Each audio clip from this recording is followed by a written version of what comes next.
vamos a ir a la palabra, vamos a ir a la enseñanza, ¿sí? Hemos venido desarrollando unas enseñanzas de reflexiones de Sukkot y pues es ya el inicio del último gran día de la fiesta de Sukkot. Entonces tenemos aquí precisamente en el Evangelio de Juan, el capítulo 7, Juan, capítulo 7, les voy a pedir por favor que abran sus Biblias allí, en Juan, capítulo 7, ¿sí? Allí en Juan, capítulo 7, en el versículo, por ejemplo, el versículo 1, dice, después de todo esto, Yeshua andaba en Galilea, en Galil, versículo 1 estoy leyendo, pues no quería estar o andar en Judea, porque los judíos procuraban matarle. Ahora, cuando habla de los judíos, pues no era que todo el pueblo judío estaba detrás de él, sino sobre todo aquellos que eran los más extremos, ¿no? Sí, podemos hablar incluso de los judaizantes, los que estaban más sectarizados precisamente por esos pensamientos fariseos o saduceos. Y dice el versículo 2, y estaba cerca la fiesta, ¿sí? La de los judíos, ¿sí? La fiesta, la de los judíos, la de los tabernáculos, ¿sí? La fiesta de los tabernáculos, la que celebran los judíos. La fiesta de los tabernáculos, la que celebran los judíos. Entonces, aquí debemos entender, amados hermanos, como yo ya lo he explicado también, que Juan es el único que hace, digamos, este tipo de observaciones. Cuando se habla de la fiesta de Pesaj, él dice la que celebran los judíos.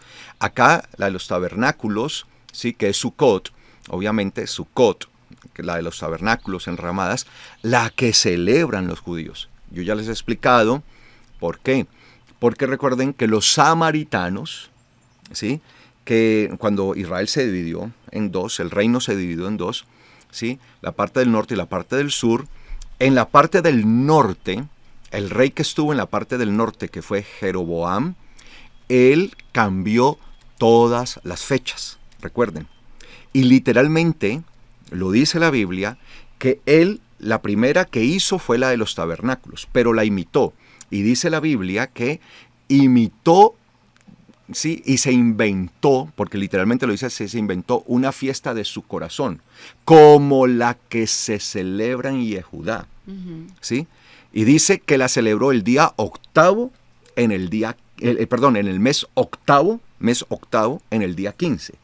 ¿Cuál es la que nosotros celebramos? No en el mes octavo, sino en el mes séptimo, como dice la Biblia, ¿sí? En el mes séptimo, el día 15, pues es la de tabernáculos. ¿Ok? Es la de Sukkot, la que estamos celebrando, por ejemplo, ahora.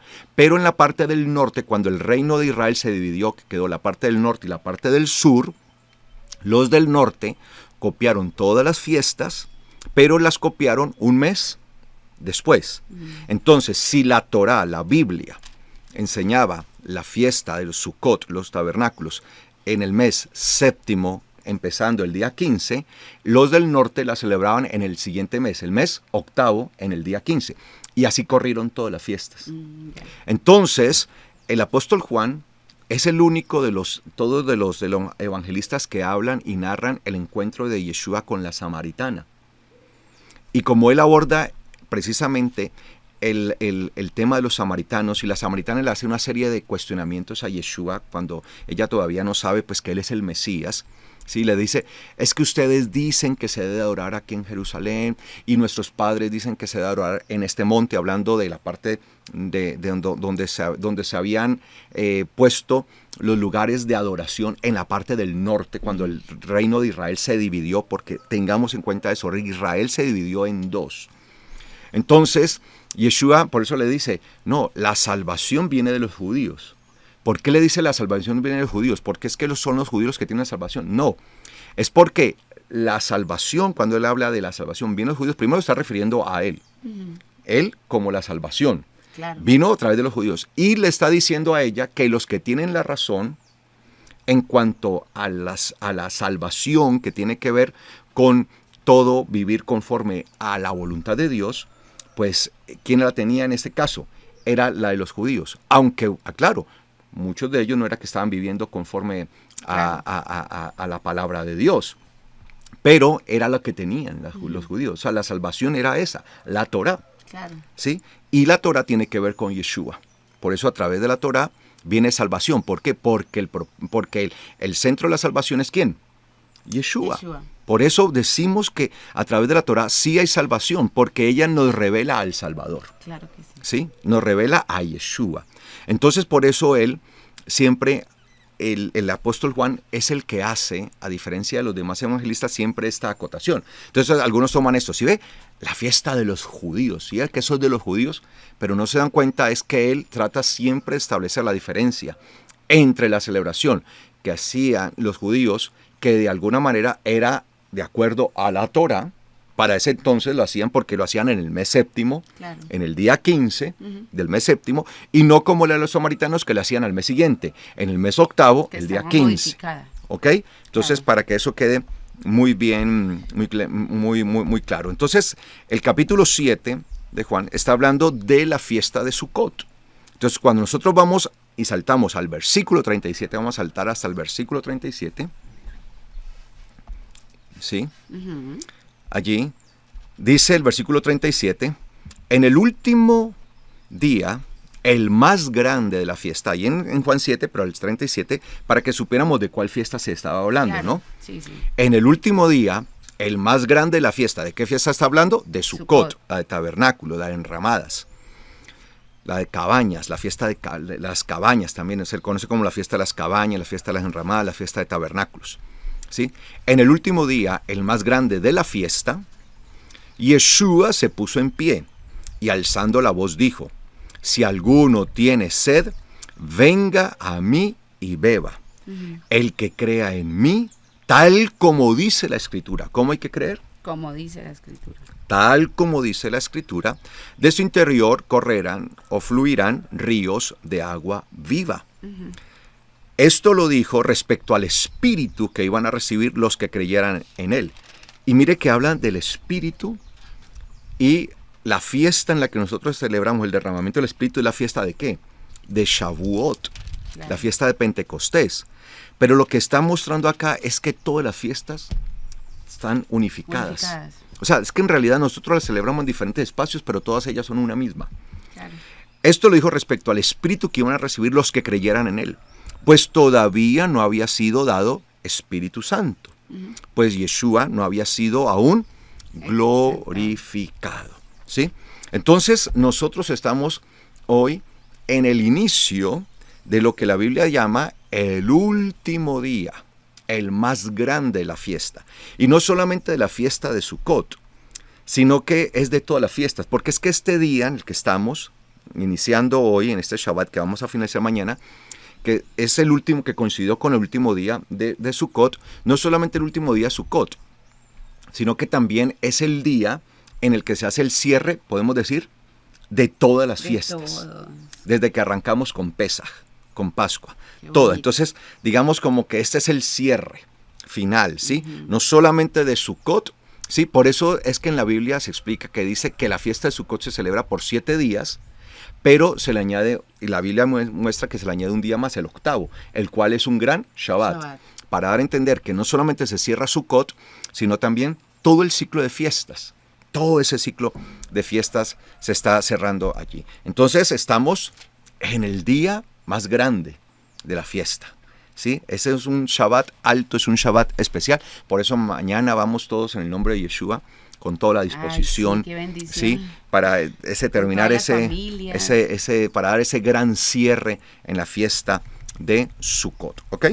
Bueno, entonces esto como introducción. Ahora quiero invitarlos por favor al Salmo capítulo 31 y vamos a tener allí una reflexión acerca del Salmo capítulo 31, ¿sí? Versículo 1. Salmo 31, versículo 1. ¿Sí? Hemos estado haciendo unas reflexiones acerca de Sukkot y vamos a ver esta que dice Salmo 31, versículo 1. Dice el libro de los Salmos, en ti, oh Yahweh, me he refugiado, que no sea yo avergonzado eternamente. Líbrame en tu justicia.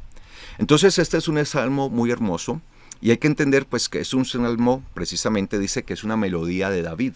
Es un salmo, una melodía de David, que él lo compone. David, el gran rey David, pasó por muchas situaciones. Él tuvo que vivir situaciones bastante complejas, difíciles, extremas, ¿sí? Como por ejemplo ser perseguido por el mismo rey, el rey Shaul, quien lo estaba persiguiendo para quererlo matar, asesinar. Sin embargo, creo que esa no fue la peor situación que él tendría que experimentar.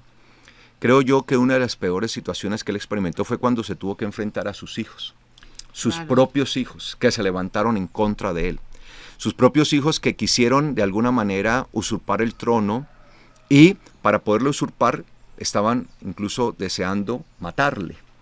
Y él tuvo que enfrentarse, ¿sí? Y ver incluso la muerte, por ejemplo, de su hijo Absalón, ¿sí? Absalón, que es contradictorio, ¿no? Porque Absalón significa padre de paz, ¿sí?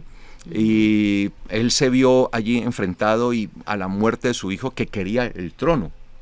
Y todo esto precisamente como una situación que él iba a vivir como resultado de sus errores, de sus pecados. Porque, claro, David se dice de él que es el hombre conforme al corazón de Dios, pero también fue un hombre que tuvo unas situaciones, unos errores bastante fuertes. Claro, nosotros los podemos ver como errores muy fuertes porque pues, se trató de situaciones de engaño, de adulterio, de asesinato, ¿sí? Bueno, o sea, una cantidad de cosas que esto trajo, y eso trajo unas consecuencias bastante fuertes sobre la vida de David, y esas consecuencias las tuvo que pagar él con sus propios hijos, que yo creo que eso era algo terrible, muy terrible para un padre de familia. Lo más duro. ¿Sí? Entonces, él empieza diciendo, en ti, oh Yahweh, me he refugiado. ¿Sí? Entonces ve a Yeshua como su refugio. Y eso, al eterno Dios, perdón, a Yahweh, como su refugio. ¿Sí? Lo ve como su refugio. Y dice que no sea yo avergonzado eternamente. Y él está hablando de la vergüenza que podría experimentar, pero eternamente, en la eternidad. Es decir que David no solamente estaba pensando en la situación momentánea, pasajera que vivimos aquí, sino lo que afectaría eternamente, sino en lo que lo afectaría a él eternamente. Y eso es lo que nosotros debemos entender. Deberíamos entender eso, que todo lo que hacemos deberíamos pensarlo más en lo que afecta en lo eterno. Sí, y tal no vez solamente aquí, sino claro, en la lo eternidad. Que trasciende. Así, porque es que nosotros, para bien o para mal, afectamos nuestra vida, no solamente aquí, sino en la eternidad. O sea, muchas de las decisiones, prácticamente todas las decisiones que nosotros tomamos, van a traer una afectación, sea positiva o sea negativa. Y no solamente aquí, sino en la eternidad. Porque aunque muchas Biblias dice, y no sea yo avergonzado para siempre, entonces uno dice, para siempre, pues, sí, pues para siempre aquí en la tierra. Pero es que aquí usa la palabra olam, que habla de la eternidad. Sí, olam, que habla de la eternidad. Entonces nosotros debemos entender esto, que todo lo que nosotros hagamos acá, de alguna manera también podría afectarnos en nuestra eternidad. O sea, ¿cómo estamos nosotros con nuestras decisiones acá, actuales, presentes? ¿Cómo estamos nosotros afectando la eternidad? Sí, nuestra eternidad. Y eso es lo que nosotros, pues en realidad, amados hermanos, debemos entrar a analizar, debemos tratar de ver, de entender. Y por eso sigue diciendo aquí él, que no sea yo avergonzado, líbrame en tu justicia. Y él puede entender que la única manera de no ser avergonzado en la eternidad, porque es que esta palabra avergonzado es precisamente la vergüenza que se siente, amados hermanos, al no estar bien delante de Dios. Esta es la palabra que se habla cuando las personas sean apartadas de Dios, quedan apartadas de Él, que precisamente nosotros quedamos bajo esa vergüenza. Es una vergüenza claro. que se experimenta, ¿sí? Por estar apartado precisamente ¿de quién? De Dios. Y por eso él dice acá, líbrame en tu justicia. ¿Cómo podemos ser librados nosotros? Pues en la justicia de Dios. Y nosotros hemos entendido que la justicia de Dios tiene que ver con la Torá. La Torá es la justicia de Dios, la palabra de Dios. Recordemos, la Torá es la palabra de Dios y es la justicia de Dios. Allí está. De hecho, todo el mundo va a ser juzgado conforme a la palabra de Dios, de acuerdo a lo que está escrito. ¿Sí? Así como un juez juzga con base a la constitución de una nación, asimismo el eterno Dios va a juzgar por medio de Yeshua, que es el que va a juzgar todas las cosas, va a juzgar por medio de Yeshua a todo el mundo. ¿Y lo va a hacer a través de qué? De su palabra. Lo va a hacer a través de su Torá, de su constitución. Entonces por eso dice allí él, en ti Yahweh me he refugiado, que no sea yo avergonzado eternamente, líbrame en tu justicia. Entonces parafraseando esto y entendiendo lo que él está diciendo es, yo me refugio en ti, porque sé que en ti no voy a ser avergonzado en la eternidad. Y no voy a ser avergonzado, ¿por qué? Porque tú me libras con tu justicia, con tu Torá. Entonces, si yo soy libre, porque cuando uno dice que es libre es porque ha estado ¿qué? Cautivo, esclavo. O sea, para uno decir líbrame es porque uno está bajo cadena, bajo cautividad, bajo esclavitud. Entonces, líbrame en tu justicia. Entonces, ¿a través de qué somos libres nosotros? De la justicia de Dios, que es su palabra. Porque la palabra de Dios tiene poder.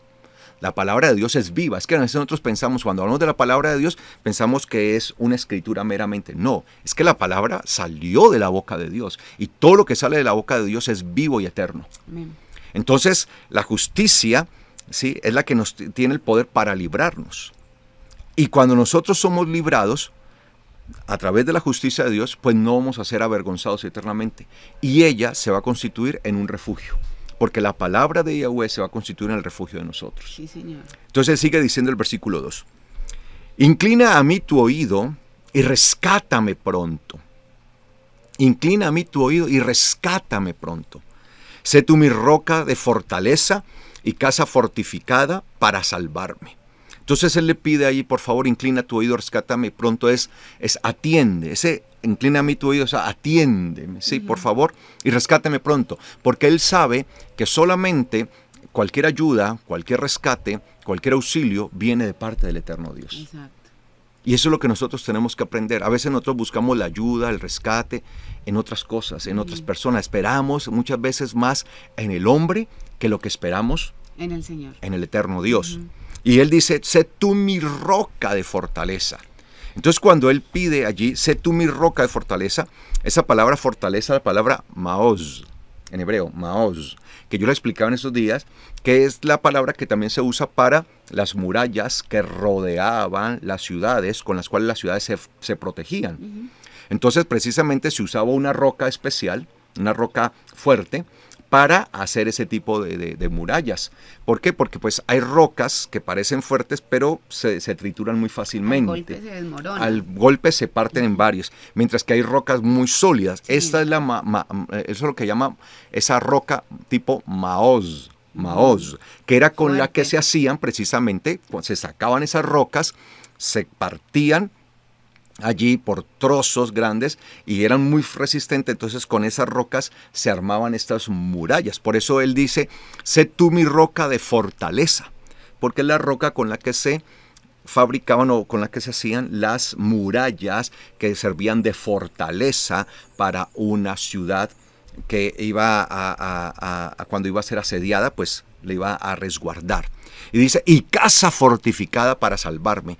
Y cuando habla de casa fortificada, pues en las ciudades, de pronto, no sé si de pronto lo vamos a entender con esto, pero se hacían una especie como de garitas, como de casas, como de búnkers, ¿sí?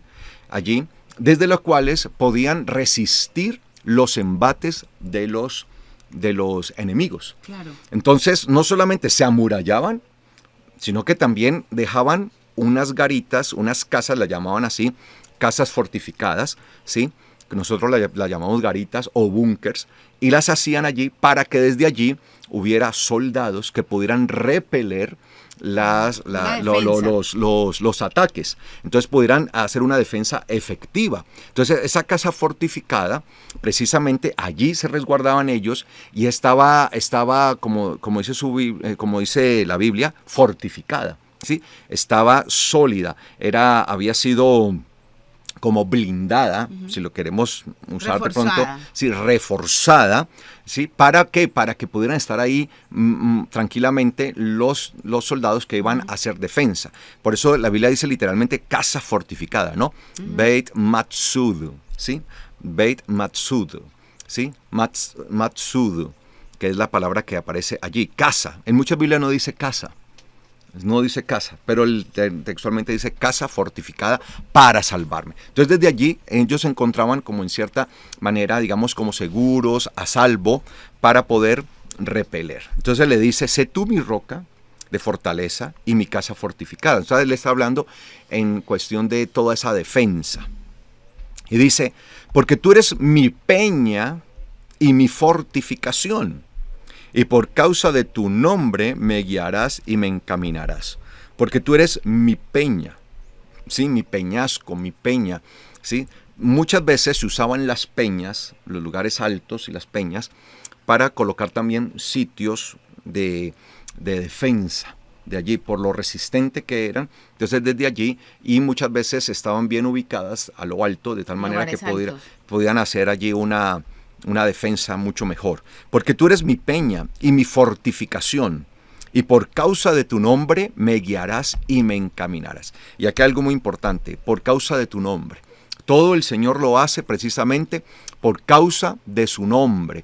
Es por Él, es su nombre. Entonces nosotros siempre debemos confiar eso, en el nombre del Señor. Dice, por causa de tu nombre me guiarás y me encaminarás. Me librarás de la red que me han tendido, porque tú eres mi fortaleza. Me librarás de la red, de la trampa, no sé ahí, como dice. Líbrame sí. de la trampa que me han tendido. Sí. Me librarás de la red, de la trampa, ¿sí? Que me han tendido. ¿Por qué? Porque se acostumbraba a que cuando se iban a sitiar las ciudades, a tomar y todo eso, se rodeaban las ciudades con unas trampas, de tal manera que si salían de allí de la ciudad, cayeran en esas trampas, en esas redes, esas trampas, ¿sí? Me librarás de la trampa, de la red que me han tendido, porque tú eres mi fortaleza. En tus manos encomiendo mi espíritu. Y podemos entender que este es un salmo mesiánico. ¿Sí? Porque precisamente el Mesías está hablando de esto en la cruz. Cuando Yeshua estaba en el madero, él dijo esto, y qué hermoso, porque esto es un aprendizaje muy grande del Mesías. A veces pensamos que lo que él dijo, lo dijo por sí mismo, o sea, lo inventó en ese momento. No, él está citando siempre palabra. Y cuando nosotros vemos a Yeshua en el madero y desde antes del madero, él está siempre declarando la palabra.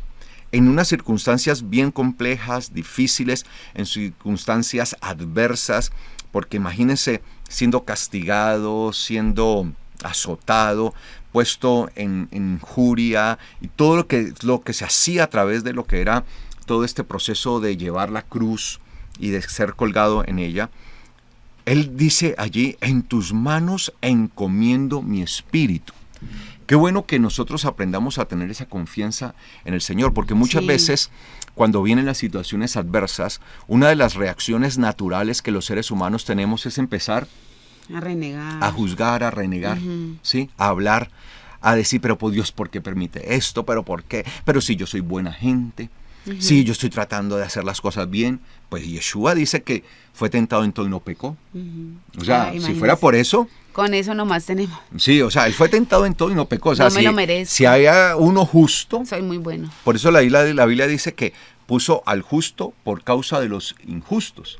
¿Sí? Claro. Entonces, si es por eso, amados hermanos, pues la verdad, pues no merecía nada. Ninguna. No merecía nada de eso, si nos vamos a eso, claro. ¿Sí? Porque muchas veces pensamos, pero yo qué he hecho, pero por qué y nos empezamos hasta a comparar, pero por qué otros que sí actúan mal, y muchas veces esa gente sí es mala y todo eso, a eso no les va merece, bien. Y uno que trata de hacer las cosas bien y todo esto, sí. Y a uno sí le pasa esto y le pasa lo otro y todo eso. Entonces cuando las cosas no nos salen bien, cuando las cosas no nos salen como las hemos planeado, cuando las cosas no nos salen como las tenemos pensadas, y sino que nos salen al contrario, torcidas y todo esto, entonces empezamos muchas veces a renegar de Dios, en vez de decirle, bueno, Señor, mi vida está en ti.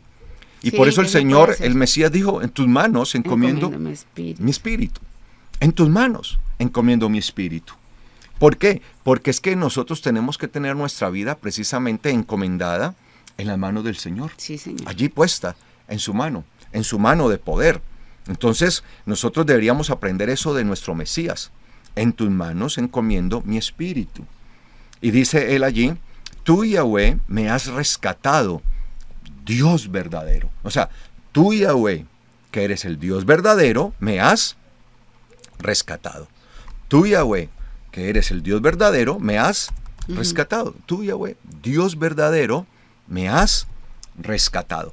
Y eso es lo que nosotros debemos entender, amados hermanos, que nuestro rescate, que nuestra ayuda viene solo de Yahweh, el Dios verdadero. Si Él es el Dios verdadero, de ahí para abajo todos son dioses Falso. falsos. Claro. Él es el único en sí. Y por eso nosotros tenemos que aprender a confiar en nuestro Dios, independientemente de las situaciones.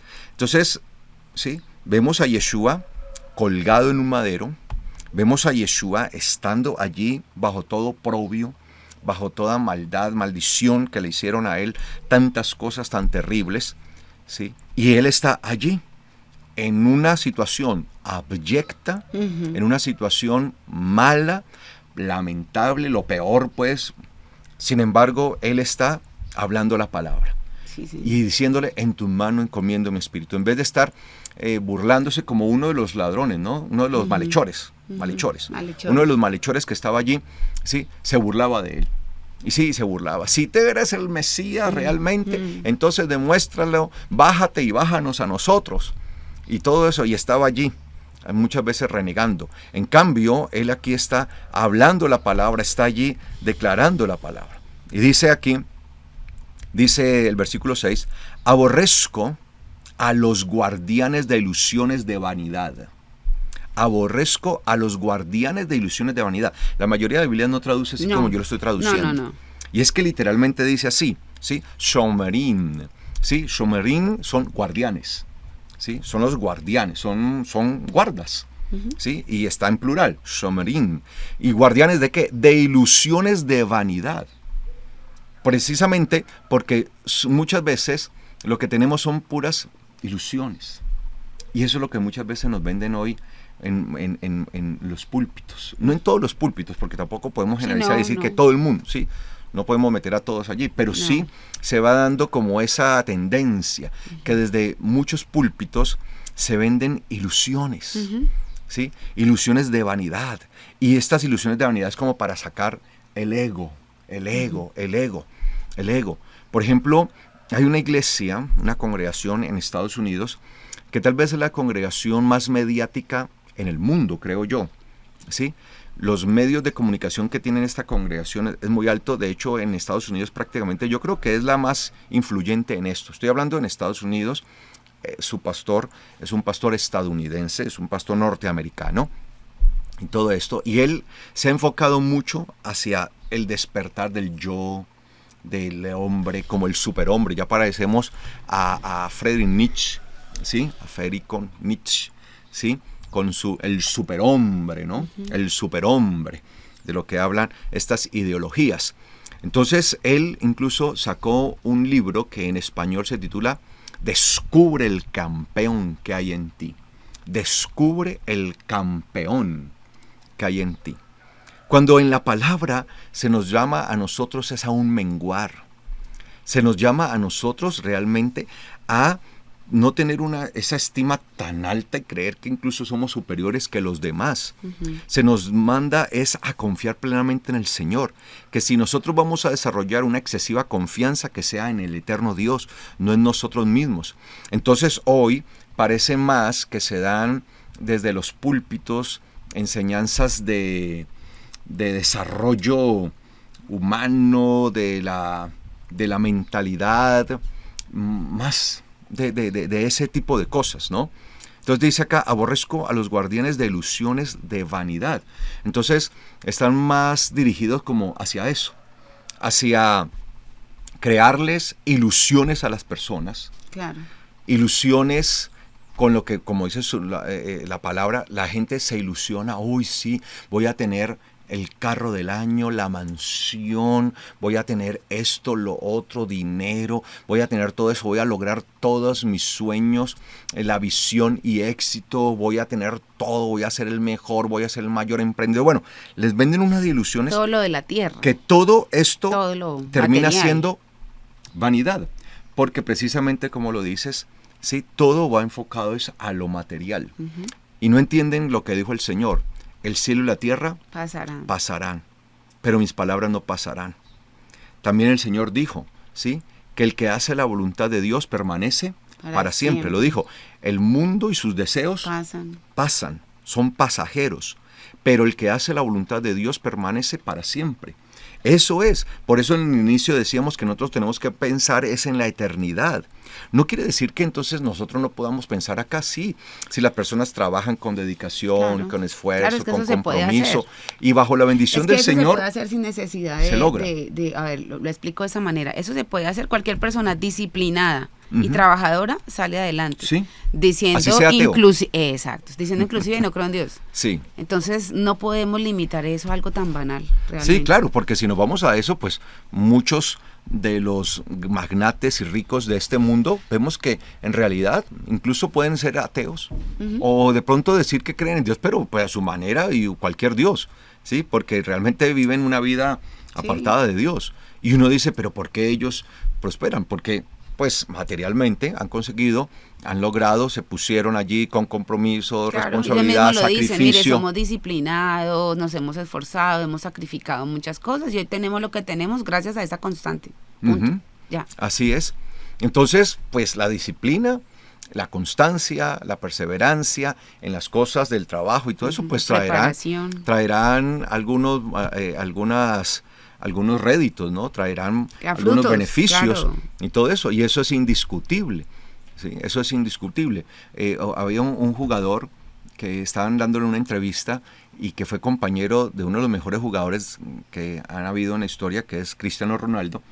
Entonces él decía que él se quedaba admirado porque lo citaban a 1 hora al entrenamiento, pero que, por ejemplo, este jugador, Cristiano Ronaldo, él llegaba con muchas horas antes y que estaba entrenando. Entonces él se dispuso a llegar. Entonces llegó a la misma hora que llegó Cristiano, sí, al entrenamiento, y se puso a entrenar.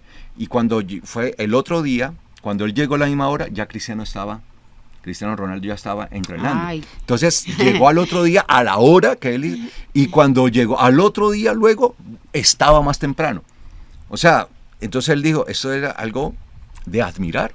Claro, y entonces ese entrenamiento, esa disciplina, todo eso, pues de alguna manera tiene que reflejar. Claro. ¿Sí? De alguna manera se tiene que ver. Pero nosotros debemos entender, amados hermanos, que no nos podemos Y es un entonces sacrificio, ¿no? solamente pensar en las cosas Claro. materiales. Por eso él está allí diciendo los guardianes de ilusiones de vanidad. ¿Por qué? Porque ilusionan a la gente con una cantidad de enseñanzas motivacionales, de actitud positiva. Y no estoy diciendo que hay que tener actitud negativa. No. Pero estoy hablando en eso de que yo lo puedo, sí puedo, y todo eso, y soy yo. Y es un ensoberbecimiento, ¿sí? Un enorgullecimiento. Un amor al ser humano, ¿sí? impresionante. Que se va desarrollando, y todo esto quedará acá. Por La eso propia dice, capacidad. aborrezco a los guardianes de ilusiones de vanidad. ¿Por qué? Porque lo único que hacen es llevarle una ilusión pasajera, porque algo vano es algo etéreo, algo vano es algo pasajero, algo vano es algo que pasa rápidamente, que no tiene sustento, no tiene solidez. Pero en cuanto a mí, dice el salmista, en Yahweh he confiado. Entonces no confío en mí mismo, sino en Yahweh. ¿Por qué? Porque los guardianes de ilusiones de vanidad lo que hacen es llevar a la gente a una excesiva confianza en sí mismo. Y por eso la palabra dice que maldito es el hombre que confía en brazo de hombre, ¿sí? Porque está colocando toda su plena confianza en lo que está haciendo, ¿sí? En sí mismo. Entonces por eso dice, pero en cuanto a mí, en Yahweh he confiado. Entonces, la diferencia está en quién estamos confiando, en nosotros mismos o en el eterno Dios. Y dice el versículo 7, me regocijaré y me alegraré en tu piedad, ya que has visto mi humillación y has tenido en cuenta las angustias de mi alma. Me regocijaré y me alegraré en tu piedad. Sí, en tu piedad. Allí es donde voy a estar regocijado y alegre, ya que has visto mi humillación y has tenido en cuenta las angustias de mi alma. Y él habla precisamente las angustias de mi alma. ¿Sí? Entonces, él dice, mire lo que dice, me regocijaré y me alegraré. Es decir, estaré en un gozo total gracias a tu piedad. Ya que has visto que mi humillación, ¿qué es lo que el Señor ve? La humillación. La humillación. Dice, y has tenido en cuenta la angustia de mi alma. Entonces, cuando nuestra alma se encuentra en angustia, porque vamos a pasar por momentos de angustia, es que la misma palabra nos enseña eso, ¿sí? Vamos a pasar, o sea, la Biblia no dice que no vamos a pasar. Que es que ahí es donde está el problema, que la gente se ilusiona, son ilusiones de vanidad, que tranquilo, venga el Señor y prácticamente todos sus problemas se acabaron. Sí. Usted no volverá a tener angustias. Entonces mucha gente sigue a Dios y busca de Dios, es como un medio para liberarse de todas las angustias y lo malo que le pueda venir. Cuando no es así, cuando la misma palabra nos enseña que en este mundo tendremos aflicciones, angustias, tribulaciones. Entonces le dice, has tenido en cuenta las angustias de mi alma. ¿Sí? Entonces, ¿ha habido angustia? ¿Va a haber angustia? Sí.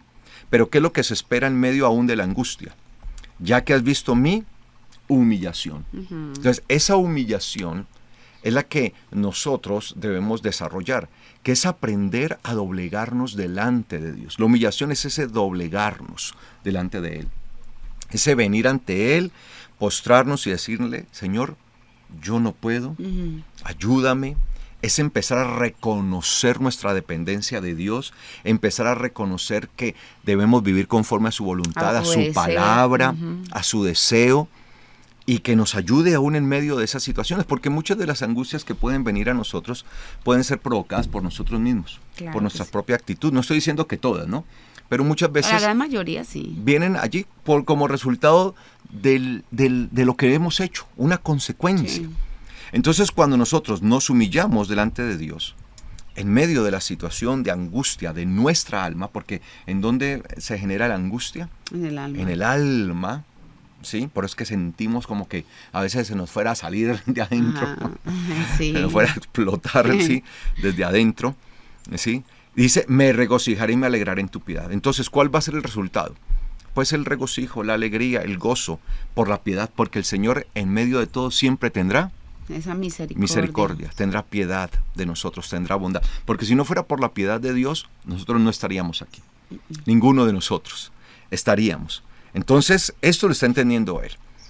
Y dice él, y acá, y has tenido, sí, en cuenta las angustias de mi alma. Dice acá, no me entregaste en mano del enemigo y pusiste mis pies en lugar espacioso. No me entregaste en mano del enemigo y pusiste mis pies en lugar espacioso. Siendo que tal vez, él dice, pude haber, o sea, la consecuencia mía fue haber sido entregado completamente al mal. Uy, sí, en manos del enemigo. En manos del enemigo. A pesar de todo eso, el Señor tiene misericordia y dice, y pusiste mis pies en lugar espacioso. Eso es lo que está diciendo él. Claro. ¿Sí? Cuando vinieron todas esas angustias y todo eso, como resultado de ese mal proceder que él tuvo, pues digamos que Dios lo pudo haber entregado definitivamente al mal. A mano de los enemigos. Fuera destruido. Sin embargo, él puede reconocer y dice, y pusiste mis pies en lugar espacioso. Versículo 9. Ten compasión de mí, oh Yahweh, porque estoy en angustia. Mis ojos, mi alma y mis entrañas. ¿Sí? Mi interior, mis entrañas están consumidas de tristeza. Entonces él pide, dice, ten compasión de mí, oh Yahweh, porque estoy en angustia. Mis ojos, o sea, ¿cuánto habrá llorado? Ay, sí. ¿Cuántas situaciones de pronto que nosotros vivimos, experimentamos, nos sacan de pronto tantas lágrimas, ¿cierto? Sí. ¿Alguna vez te ha tocado llorar mucho? Sí, por claro. ciertas situaciones. Más de una vez, y más que yo soy persona altamente sensible. Sí. ¿Cuántas veces hemos tenido que llorar Claro. y que ya no damos. O sea, que sentimos que ya nuestros ojos se han consumido precisamente de tristeza. Y dice él, mis ojos, mi alma, porque el alma también Claro, llora. llora. Sí, el El alma, cuerpo que es lo también. que somos nosotros. Ujú. Y dice él, y mi interior, que esta palabra interior que habla allí literalmente es mis entrañas, porque está hablando del vientre, mi vientre. Y es que precisamente aquí en nuestras entrañas, en nuestro vientre, Donde sí, sentimos muchas todo el veces mal. sentimos esa descarga y por eso se nos irrita el colon, se nos Sí, irrita claro. todo. Ahí es donde se Sentimos refleja. muchas cosas y todo eso. Por eso él dice allí, en mi Visceral. interior, en todas las vísceras, allí, porque empezamos a sentir grandemente ese impacto, ¿sí?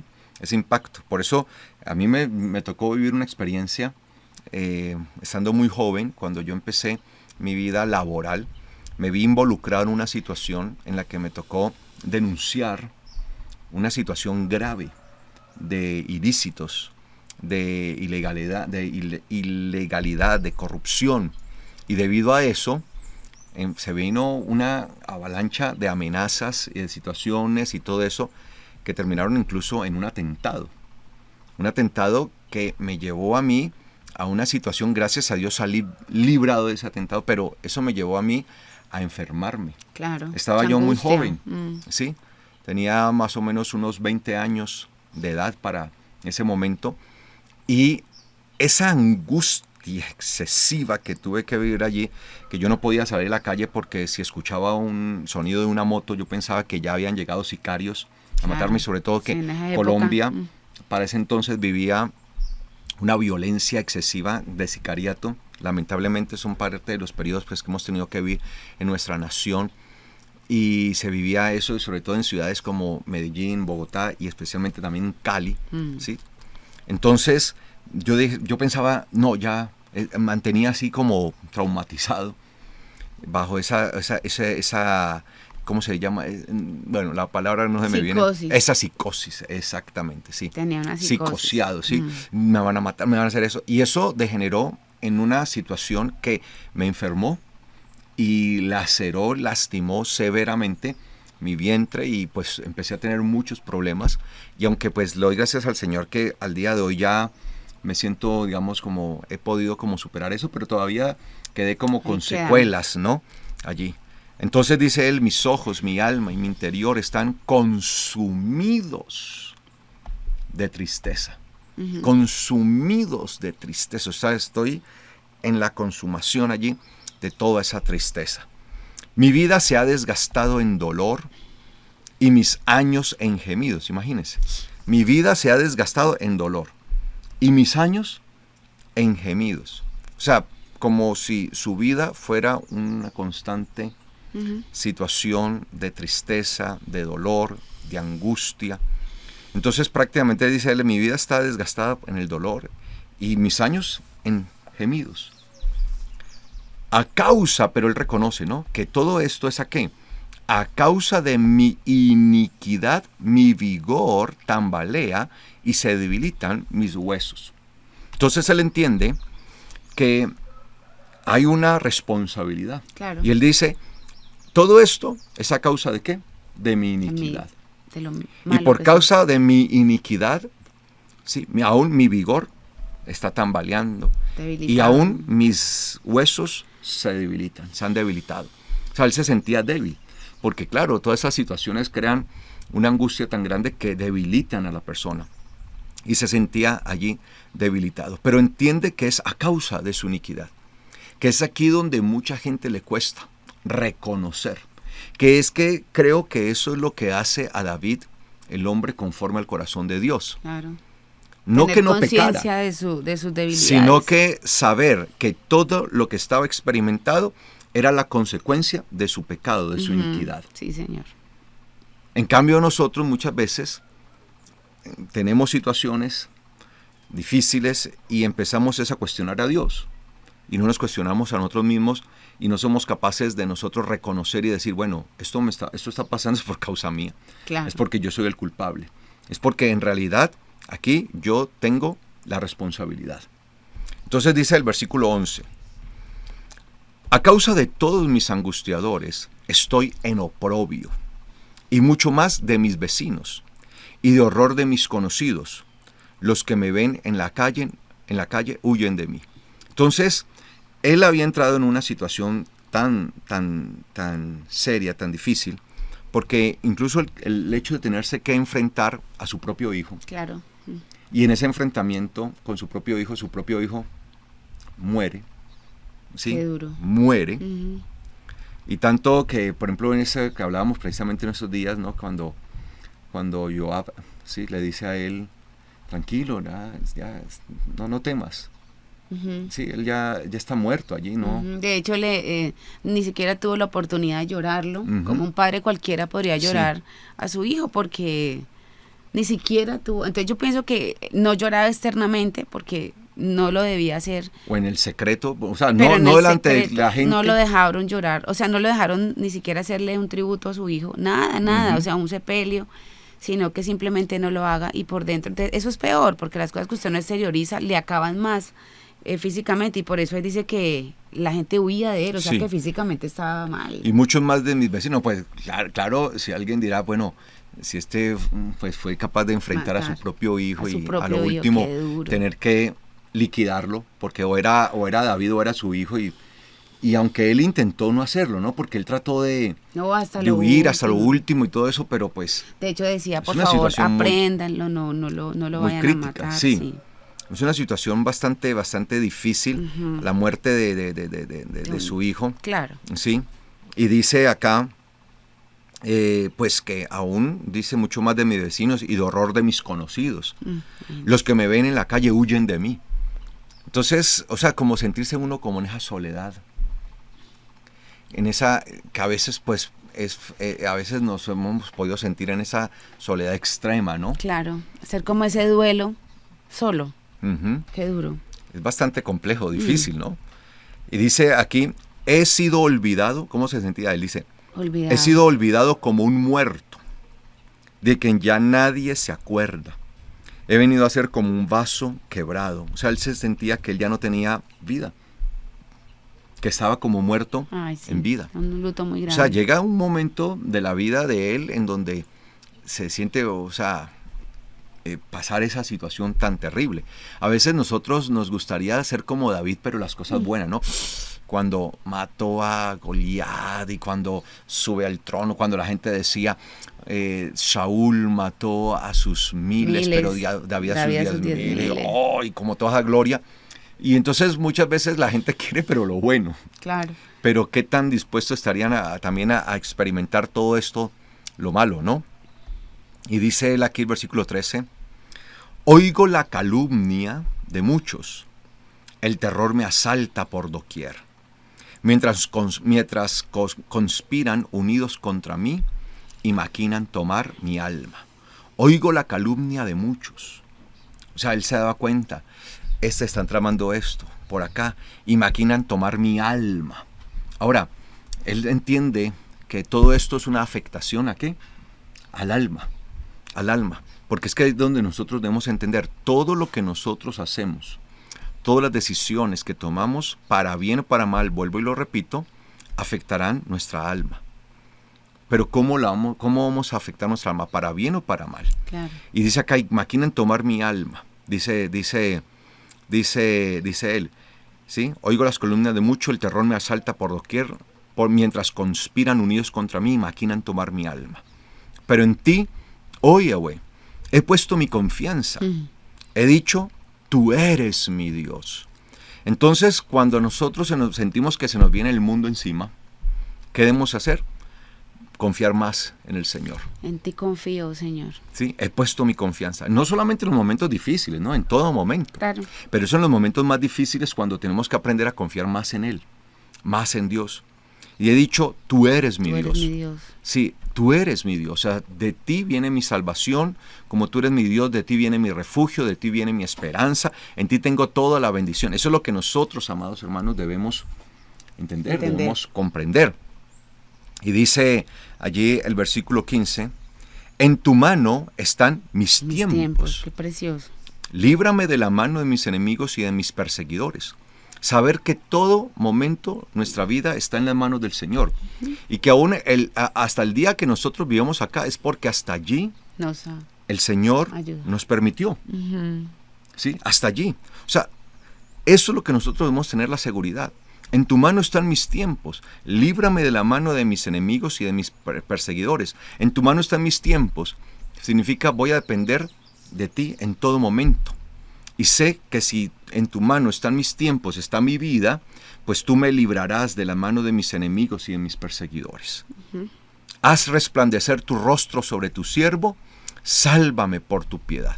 Entonces, ¿qué pedía él en medio de esa angustia que experimentaba? Que tal vez en medio de esa angustia veía un panorama totalmente oscuro, un panorama totalmente nublado, un panorama totalmente tenebroso. Haz resplandecer tu rostro sobre tu siervo. Ahora, el rostro de Dios nosotros entendemos que es una referencia al Mesías, porque la palabra dice que Él es el rostro de Dios, que Él es la imagen del Dios invisible. Haz resplandecer tu rostro sobre tu siervo, tu rostro, haz resplandecer. Entonces, cuando nosotros nos sentimos en los momentos de mayor tiniebla, de mayor oscuridad, es cuando tenemos que clamar y pedir que el rostro de Dios nos ilumine.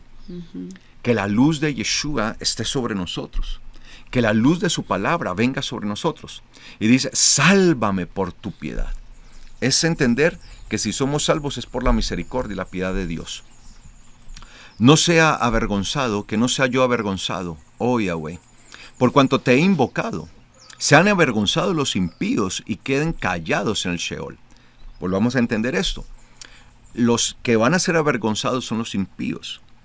¿Quiénes son los que van a quedar en vergüenza? Aquellos que no van a tener herencia en la vida eterna, sino que van a ir al Sheol, al lugar de condenación.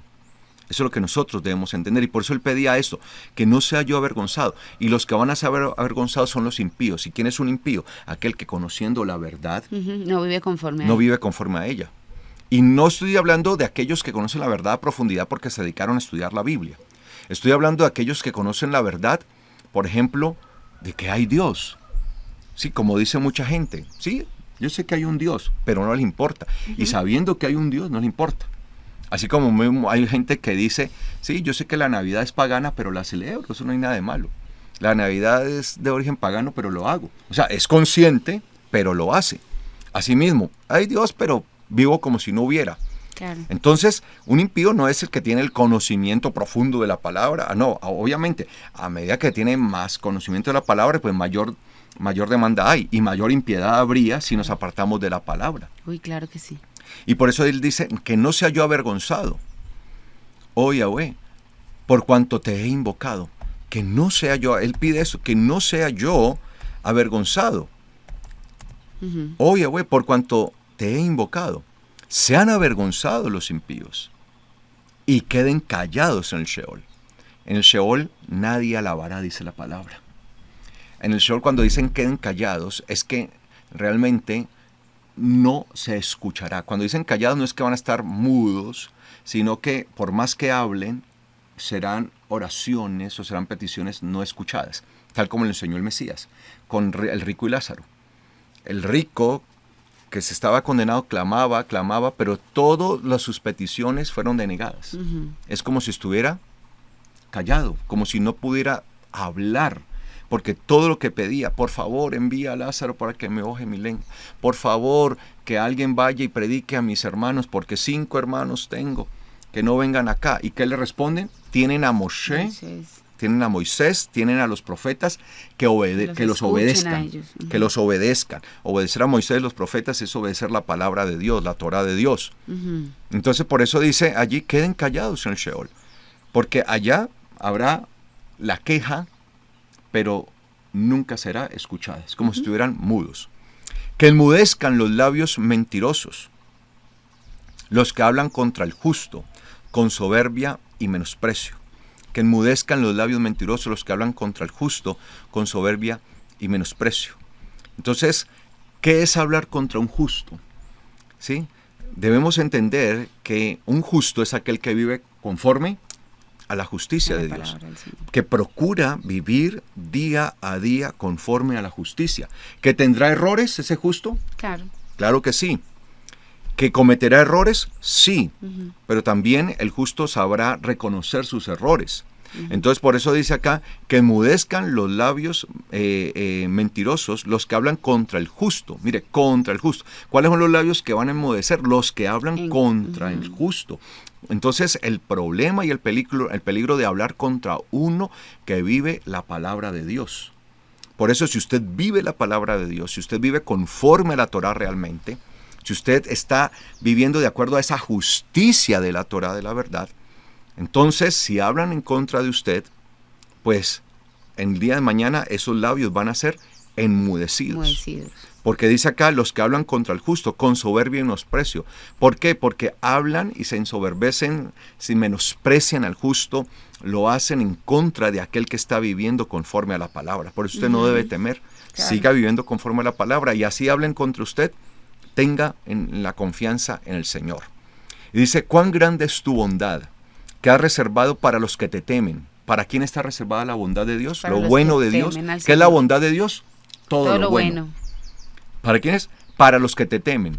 ¿Qué es temer a Dios? Temer a Dios es vivir conforme a su Torah. No olvidemos, amados hermanos, la palabra temor, yaré, en hebreo, temor, viene de la misma raíz de la que viene la palabra Torah. Torah es la ley de Dios. Cuando hablamos de Torah es la ley de Dios. Y yaré es temor. ¿Y de dónde vienen esas dos palabras? De la misma raíz, yará. Esa misma raíz, yará, es la raíz de Torah y es la raíz de yaré. Por tanto, ¿qué es el temor a Dios? El temor a Dios es vivir conforme a su Torah. Cuando una persona vive de acuerdo a la Torah de Dios, está viviendo en el temor de Dios. Eso lo debemos aprender.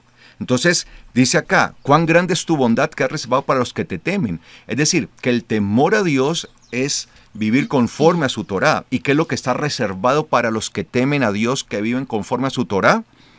La bondad de Dios. Eso es lo que está reservado. O sea, todo lo bueno de Dios está reservado para los que le temen a Él. Dice acá, cuán grande es tu bondad que has reservado para los que te temen, con que has actuado a los que se refugian en ti, delante de los hijos del hombre. Los que se refugian, buscan el refugio. En vez de buscar un refugio en el hombre, buscan el refugio en Dios. En el eterno. En el eterno Dios. Eso es lo que nosotros debemos entender. Y dice el versículo 20, que es el versículo, digamos, como clave. Digo clave porque tiene que ver precisamente con lo que estamos celebrando. Claro que sí. La fiesta de Sukkot, que hemos estado celebrando y que ya estamos en esa finalización. Versículo 20 dice, en lo oculto de tu rostro los ocultarás de intrigas humanas. Los esconderás en una sucá de contienda de lenguas. Vuelvo y le leo. En lo oculto de tu rostro los ocultarás de intrigas humanas. Cuando se habla de lo oculto de tu rostro, el rostro de Dios es el Mesías. Claro. A Él fue que vimos. Por eso se dice que Él es la imagen del Dios viviente. Y al ser la imagen del Dios viviente, Él se vuelve en el rostro de Dios. Entonces, ¿en dónde seremos ocultos nosotros? En el rostro de Dios, es decir, en Yeshua. Estaremos ocultos en Él. En Él vamos a ser ocultos de toda intriga humana, de todo aquello que el hombre pudiera hacer en contra de nosotros. Ahí vamos a estar ocultos. Y hermoso dice, los esconderás en una sucá. Sucá, así dice literalmente el texto. Si su Biblia no dice así, el texto hebreo dice así. Los esconderás en una sucá. ¿Y los esconderás de qué? De contienda de lenguas, que es la palabra que aparece allí en hebreo. Riv leshonot. Contienda, riv, en hebreo, riv, es contienda. ¿Sí? Y leshonot es el plural de lengua. ¿Sí? Lashon en hebreo, lashon, lengua, leshonot, es el plural, lashon es el singular. Entonces, lo estarás ocultando de toda contienda que las lenguas quieran hablar, de toda lengua contenciosa, de todas las lenguas contenciosas, de todo esto que se pueda hablar en contra de aquel que vive conforme a la palabra de Dios, al justo. Y aquí yo quisiera hacer una aclaración, aunque pues esta aclaración yo de pronto la he hecho, pero en el judaísmo se habla mucho de Lashon Hara. La Lashon Hara es en hebreo algo así como lengua del mal, ¿sí? La lengua del mal, Lashon Hara. Pero hay que tener en cuenta, amados hermanos, que el judaísmo da una enseñanza que es contraria a la palabra. ¿Por qué? Porque cuando ellos hablan del Lashon Hara, que esa palabra no está en las escrituras hebreas, usted busca Lashon Hara en cualquier parte de las escrituras hebreas, no va a encontrar esta expresión Lashon Hara. Esta expresión la usan ellos para hablar de la lengua del mal. Y según ellos, ¿qué es Lashon Hara? Es todo lo que una persona dice en contra de otro, así sea verdad. O sea, a la verdad la catalogan. Si usted dice, por ejemplo, si una persona hizo algo indebido, algo malo, y alguien dice que esa persona hizo eso, por el hecho de decir que hizo eso malo, ya la persona es una persona de lengua mala. Lo incriminan de lengua mala. Aunque esté diciendo una verdad. Ya. Esto es un concepto, entendamos, que ha desarrollado el judaísmo. Esto es lo que se conoce como una ley judía, en hebreo, halajá, ¿sí? Que desarrolla esa premisa, que aunque alguien diga algo verdadero en contra de una persona, se considera como una situación negativa de parte de quien lo dice. Así eso que diga sea verdad. Y eso no podemos encasillarlo de esa manera. Eso lo ha desarrollado el judaísmo dentro de su parte también mística, de Kabbalah y todo esto, porque nosotros vemos a Yeshua muchas veces hablando la verdad en contra del fariseísmo. Claro. El fariseísmo del tiempo de Yeshua es el mismo judaísmo que hay hoy. Entonces el judaísmo rabínico desarrolla esta idea que no es bíblica. Porque nosotros entendemos, por ejemplo, Yeshua le decía, eso lo leemos en los evangelios, cuando él les decía a los fariseos, ¡ay de ustedes, escribas y fariseos, hipócritas! Porque cierran el reino de los cielos delante de los hombres, ni entran ustedes, ni dejan entrar a los que quieren entrar. Entonces, según la idea de la Lashon Hara que ha desarrollado el judaísmo, entonces Yeshua era un Lashon Hara, tenía lengua del mal. No. ¿Por qué? Porque él acusaba y decía, ¡ay de ustedes, escribas y fariseos hipócritas! Y ese concepto de la Lashon Hara precisamente se desarrolla para poder incriminar posteriormente, con siglos después, porque ese concepto se desarrolla siglos después, para poder incriminar a Yeshua precisamente. Sí. Para tener de qué acusarle a él, de qué acusar a Yeshua. Entonces nosotros debemos entender esto.